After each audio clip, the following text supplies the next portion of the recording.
Welcome to People Doing Good for Others.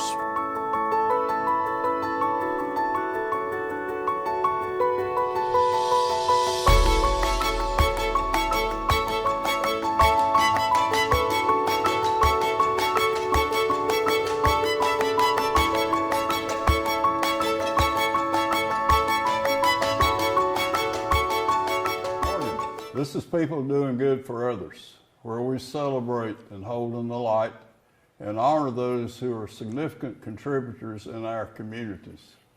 I'm Gary York, and I'm grateful to be with you today. I want to thank Wilkes Communications, River Street Network, and WIFM for this opportunity, and again, thank you for being with us.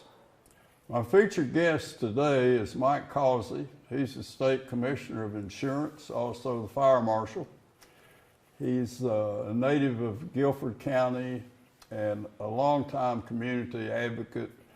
And I just asked him a question a minute ago about where do you live, and he commutes every day from Greensboro to Raleigh. So Mike Causey is, we've met him several times at WIFM, and we find him to be a person of great honor, a person that's diligent in his endeavors, and he's an advocate for making things better for us. So good morning to you, my friend. Good morning, Gary. Thanks for having me, and thanks for all you do to help the community. Well, it's an honor. This afternoon, you're going to do a celebration over in Dobson. I think that'd be a good way to start. Tell us what will happen at the Dobson, I guess, Rescue Squad building at 2 o'clock. We're going to honor some folks in a special way. Well, we're making grant presentations, and these matching grants are a big deal for our rescue squads and volunteer fire departments, because if not for the matching grant program, many of these small fire departments would be in real trouble. Yeah. And I can't tell you how many fire chiefs I've had tell me, if not for the matching grant program, we wouldn't be here today. So that's how important it is. I encourage people to always talk with their state legislators about keeping that funding, and we're trying now through legislation to increase the funding available because many of these small fire departments, especially with the COVID, have not been able to raise any money. Right. And some don't even apply because they know they can't raise enough to make it worthwhile. The maximum's $30,000. We're looking to increase that maximum, but we really need to help our volunteer fire departments, Gary. Tell about the role of the volunteer. Well, the volunteers are the vast majority of firefighters in North Carolina. And people in the big cities, they see their career paid firefighters on the job every day. But as you go across the state in our rural counties, almost 70%, it's a little under 70 now, and the number goes down a little each year, but almost 70% of the firefighters in North Carolina and the United States are volunteers. So volunteers are key, and if a county had to pay for the services of a volunteer fire department, they couldn't afford it. It'd be millions of dollars. Mike Causey, you're also the fire marshal, state fire marshal. That's correct. Can I put those two responsibilities together, if you will? Well, a lot of people don't realize on the ballot it says insurance commissioner, but when you vote for insurance commissioner in North Carolina, you're also voting for the state fire marshal because they share those duties. But as state fire marshal, we have the office of state fire marshal, and I've hired a very talented person that grew up around the fire service. He was a firefighter, a fire marshal in Albemarle, North Carolina for 25 years. So Chief Brian Taylor is over our Office of State Fire Marshal, and he has really done wonders to reach out to the volunteer fire departments around the state. I personally go out every week and meet with fire chiefs, emergency management directors, and so forth, so I know what's going on locally. And we do firefighter certification. Now this is trivia, but you might be interested. North Carolina has more firefighter certification levels than any other agency in the world except for the Department of Defense. We have 54 different levels of firefighter certifications. Wow. And, you know, who would guess that? This week, you're here in Wilkesboro and you're going to meet with some people over at lunch, and you drove up here and you'll go back tonight. What is a week like normally for Mike Causey? What will you be doing? Burning up the roads. We put a lot of miles every week, and we have been. Now, there was a few weeks when coronavirus, when it was first really bad in April and May of last year, where we didn't travel for about 6 weeks. But by the middle of June, we were back on the road again, certainly observed the safety protocols. But my message is we're here to help, and we go out and meet with those folks. I'd spend a fair amount of time in Raleigh too, because we have a lot to do there. We work closely with the legislature. I have people that are legislative liaisons that are at the legislature every day, attending every meeting, and I'm on the phone with those folks back and forth to see where our legislation is. And I'm interacting with insurance commissioners in other states across the nation. So it's just a very whirlwind type activity every day, and many times it's weekends too. So it just depends on what's happening. Your interest in community service.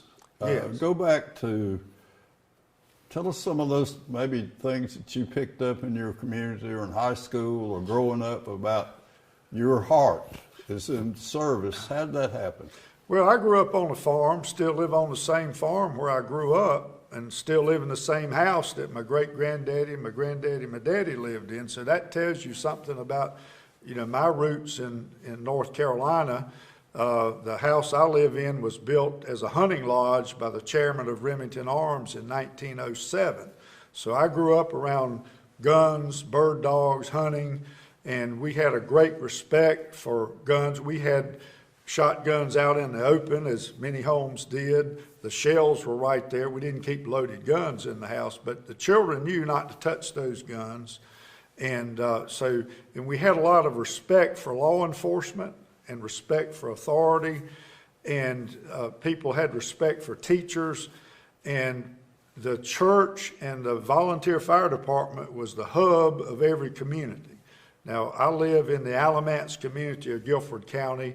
Our fire department volunteer started in 1956, so everything revolves around the volunteer fire department and the church. And people were involved. I'm in a Lions Club. Our Lions Club started at the church in 1957. And what you see today is fewer young people getting involved with civic clubs, fewer young people interested in becoming volunteer firefighters. So you don't have that same sense of service and community as we once had, and I see that's a problem. Our volunteer fire departments are struggling to recruit volunteers. The rescue squads are struggling, and every civic organization, even the Rotary Club. I spoke to a Rotary Club in Greensboro, has over 200 members. They had a big crowd at a lunch, and I just praised them for the great turnout. And they informed me they were just staying even.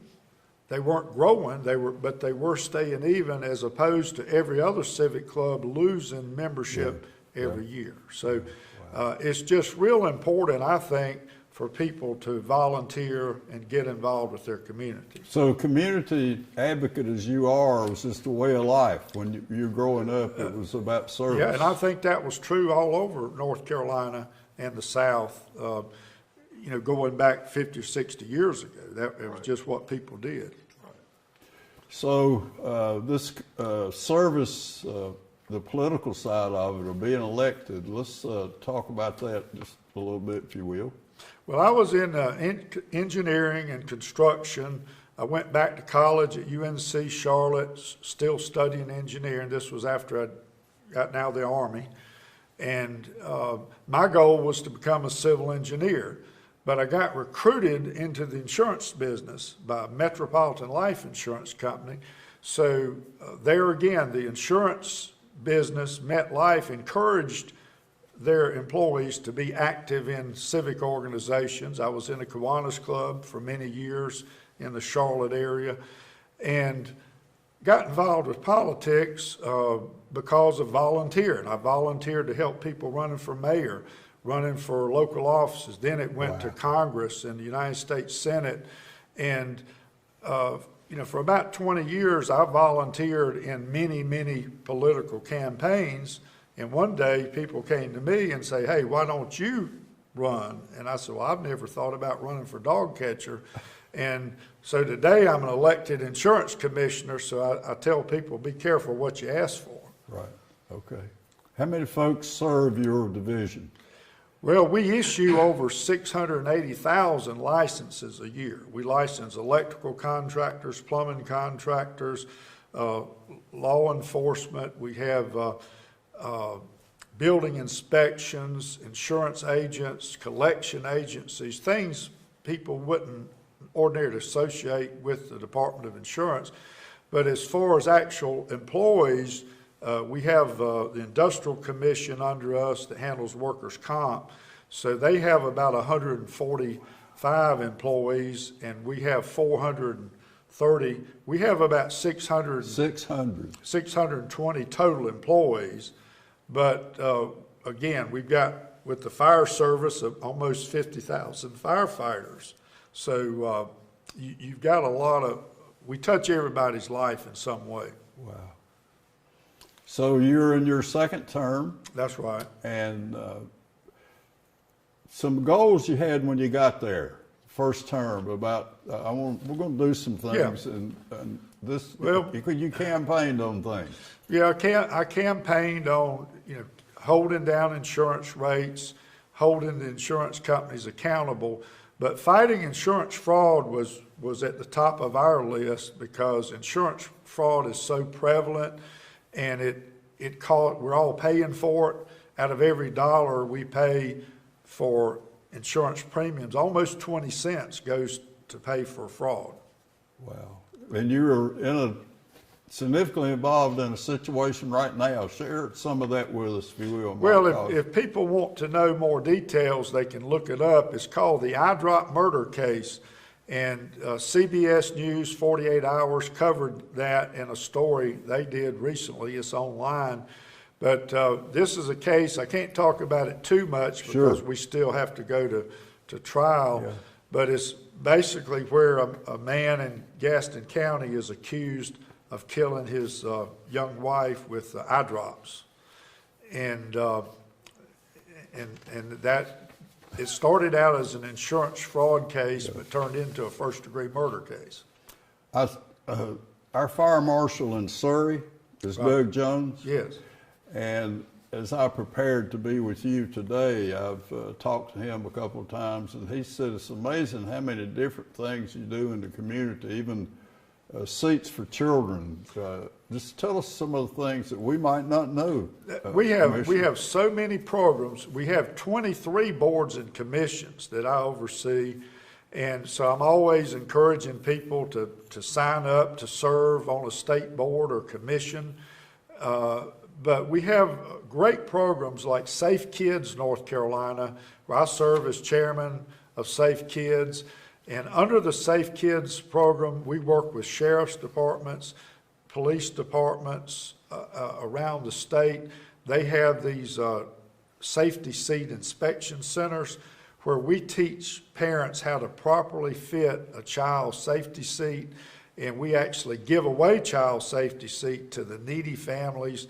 And it saves countless lives, because according to the Highway Patrol, 90% of the children that die in traffic accidents die because they're not in a child safety seat or not properly fitted in a child safety seat. Fitted.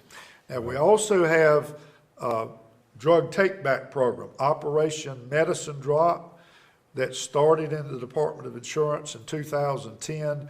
We partner with law enforcement around the state and the federal DEA, where we've collected over 162 million pills out of people's medicine cabinets since 2010. Wow. And the opioid crisis is real. Every sheriff and police chief can tell you what they're struggling with in their communities. The program has helped some. A few years ago, 5 people a day were dying from opioid drug overdose. It's still 4 people a day, and it's way too high. In fact, I'll tell you, I was in Surrey County a couple of years ago to meet with the sheriff. At that time, I had a meeting one June, and the sheriff was not there and said, I was told he was on a call, he'd be back soon. 30 minutes later, the sheriff comes in and said, well, I just had another drug overdose death. And this was June, but that was the 44th person in Surrey County that had died that year from a drug overdose. So that's where we are. Commissioner Causey, tell me about the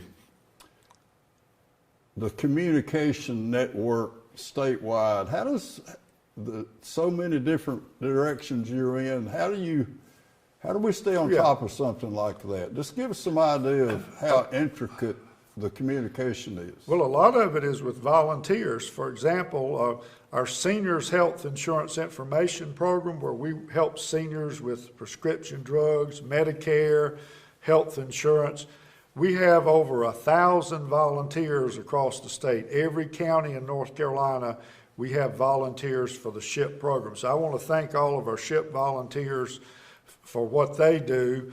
And with the Safe Kids, we have volunteers in the Safe Kids program.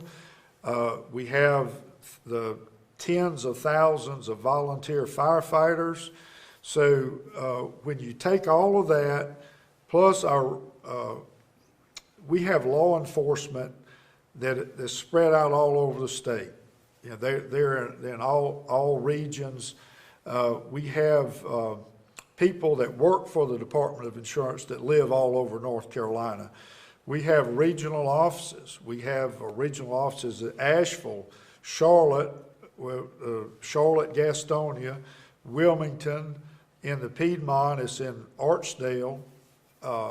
And we're hoping to open regional offices in northwestern North Carolina and northeastern North Carolina. How about a challenge? That was one of my questions. What's the most challenging thing the commissioner has? I would say the working through the state government, sometimes the red tape involved with, especially with personnel and HR.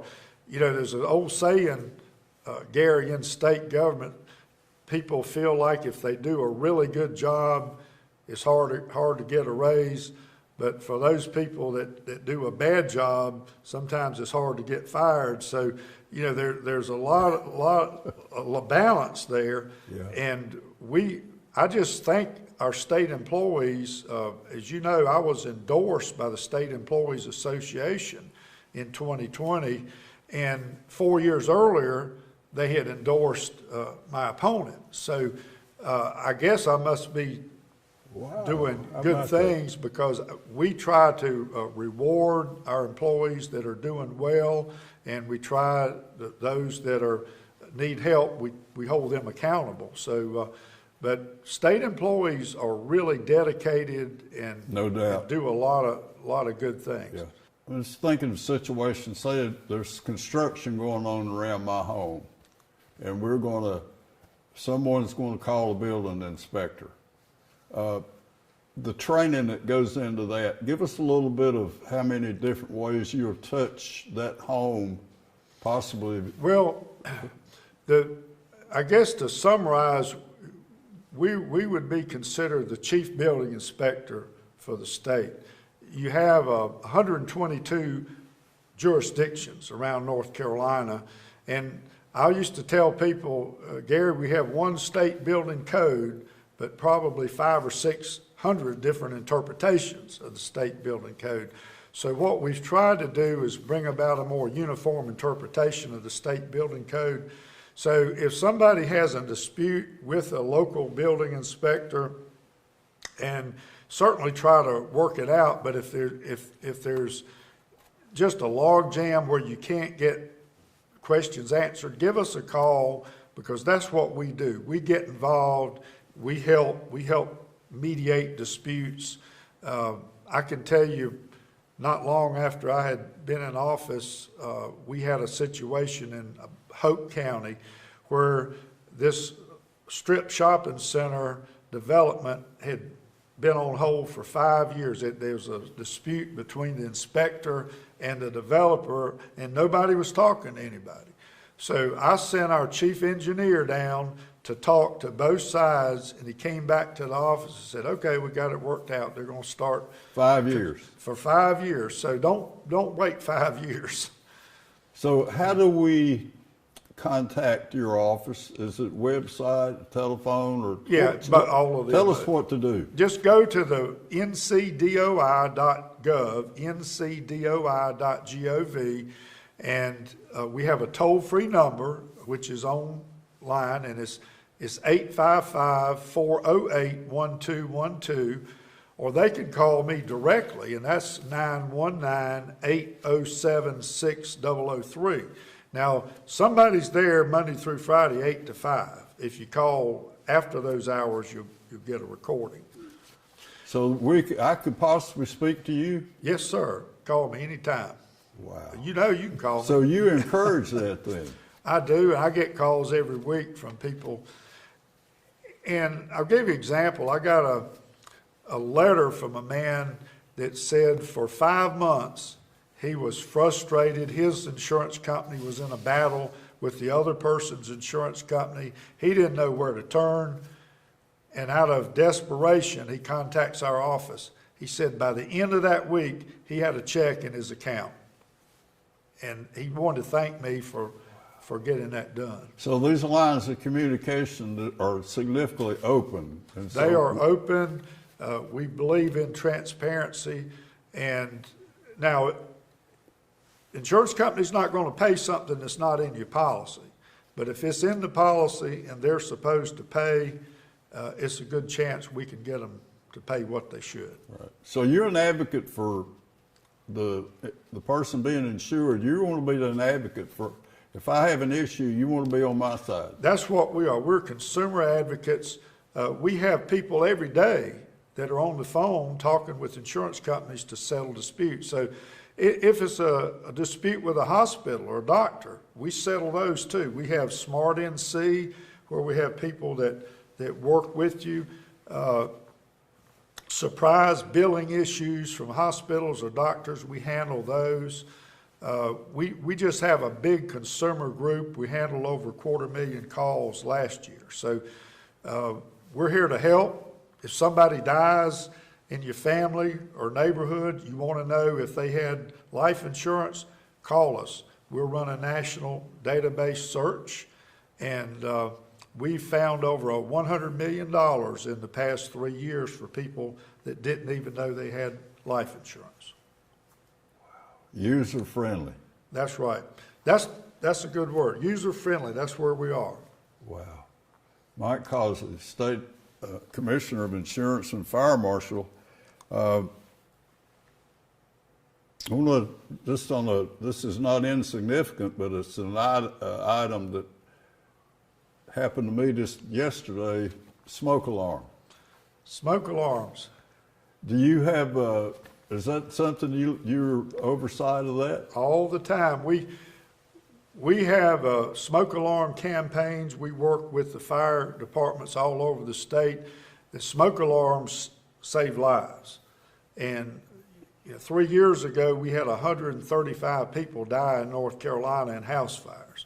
And the year after that, it came down a little bit to 118. And this year, I hadn't seen the number this week, but we were at 30-some people we know of have died in house fires. Half the home fires are cooking, unattended cooking. People get a call, they walk outside, forget something's on the stove.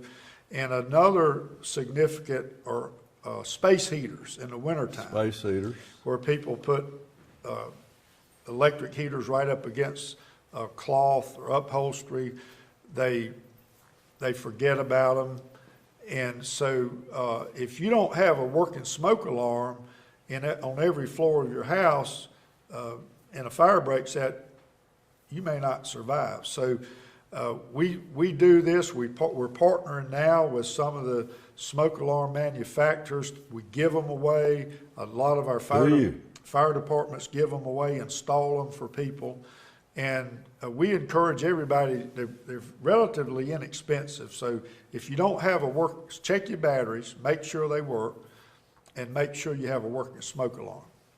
How many in a home, like a six room home or something? You want one on every floor. Every floor. And then in every bedroom, or in front of every bedroom. My goodness. Smoke alarms. Right. Wow. Commissioner Causey, when I'm significantly involved in the Elk Rescue Squad. Yes, sir. Thank you for your service. We're involved in the fundraising side of it with the golf tournament. Would your folks, if we invited some type of training, would you send people to Elkin to train our rescue squad? Give us some idea of the oversight there, if you will. What we do, we have the subject matter experts. We have people that have grown up in the fire service, and they're certified for this level or that. So what we need to do is find out, what you're looking for, and contact our office of State Fire Marshal, and then we would set that up, because we have people that go around. We do the inspections, the ISO. Talk about that. I had it in my notes. So thank you very much. People don't realize the relationship between what you pay for homeowners insurance and your local fire department's inspection rating. And it's on a scale of 10 to 1. 10 is a rural, unrated area. 1 is the pinnacle. Very few, less than 0.5% in the nation get that class 1. And that's your big cities, Charlotte, Greensboro. So a fire station will have an ISO area? Is that the way it works? It'll have a rating for the whole station. Okay. The response time, the equipment, the water supply. There's 100 checklist factors they have to go by on an inspection rating. But when I took office in 2017, I was shocked to learn how far behind we were on these type ratings. So we only had 5 inspectors to cover 100 counties. I did one simple thing. I hired 3 more inspectors. So we went from 5 to 8, and we eliminated that backlog. And over the past 4 years, over 550 fire departments have received upgraded inspection ratings. And so a better rating means less I'll have to pay for my insurance. Not in every case, but in most cases, that's true. Because if they go, say, from a 9 to 6 or class 6 to 3, something like that, it helps commercial businesses also. So am I, as a citizen, maybe I'm not involved, I ought to support the local volunteer, be it fire, be it rescue, regardless, because if they do better, then possibly my insurance rate's going to be better. Yeah, and that's why it is important for people to support their local rescue squads and fire departments. They really depend on these contributions. And again, in the matching grants area, if, for example, if they get $15,000 check, they have to raise $15,000. So if they don't raise $15,000, they're not going to get that matching grant. Yeah. So if you could help the station raise $30,000. As a property owner, if I get involved, when they come to me and ask me to buy a ticket to a chicken stew or something, it'll pay you to get involved. Right. The best example I know in the state is in Orange County. And Orange County only has 1 volunteer fire department left in the whole county. But the fire chief there said the largest house in Orange County was right across the road from his fire station. It was a retired professional football player, bought a big farm, and he built this humongous, that's 20-some thousand square foot home. And this fire station, I can't remember, I think they went from a class 6 to a class 3, but the property owner told the fire chief when that happened, he saved $13,000 a year on his homeowner's insurance premium. So he could afford to donate a lot or help cook a lot for that fire station. Mike Causey, what an honor to have you here today. Well, it's an honor for me to be here. You bring a great a vitality and a sincerity about what we do matters, and we need your help. And so you're asking us to get on board. Yes. And the more that we do together, the better it's going to be for all of us. Yes, sir. And also, we need to hear from people. I mean, if people have a problem with an insurance company, insurance agent, building inspections, collection agencies, any of those things that we oversee, if you don't tell us, we don't know it. Right. So we need to know. Okay. Thank you for coming to Wilkes County today. Thank you, what Gary. What an honor to have you here. Thanks for having me. From the time I met you, I just am encouraged by the great things that in your heart you're doing. Well, So- you do far greater things than I do. I tell you, you reach out and touch a lot of folks, and I thank you for all you've done over the years. It's an honor to have you here. And Mike Causey, State Commissioner of Insurance and Fire Marshal, sharing his hope and his experience and his willingness to matter in our lives. So become an advocate for community service and to help our volunteers. Until we can meet again, I'm Gary York. We want to thank Wilkes Communications, River Street Network, and WIFM for this opportunity, and that Commissioner Mike Causey would come and share his heart and soul. And until we meet again, be safe and remember that we have an opportunity to be involved, and let's do that. Thank you.